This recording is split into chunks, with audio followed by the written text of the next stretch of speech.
এক জীবনে সবার কাছে ভালো হতে পারবে না। চেষ্টাও করো না কখনো সবার কাছে ভালো হওয়ার জন্য, কারণ সবার কাছে ভালো হতেই হবে এমন মাথার দিব্যি কেউ তোমায় দেয়নি। আর তুমি বেঁচে আছো তোমার নিজস্বতায়।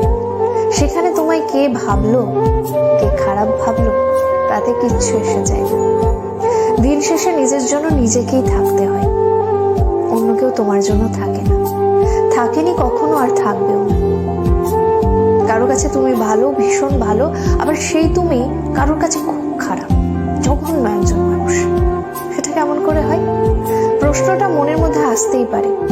আসলে আমাদের কে ভালো ভাবছে আর কে খারাপ ভাবছে সেটা বিপরীতে থাকা মানুষটার মানসিকতার উপরই নির্ভর করে। সেই পরিপ্রেক্ষিতে অন্যের মানসিকতার পরিবর্তনের ভার তো তুমি নিতে পারবে না।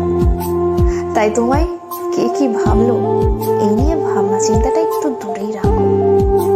খেয়াল করে দেখলেই বুঝতে পারবে তোমার কথা বলার ধরনে তোমায় কেউ বলবে বাহ বেশ মিষ্টি ভাষী, আবার কেউ বলবে কি ন্যাকারে বাবা। আবার কখনো তুমি যদি স্পষ্টবাদী হও, কেউ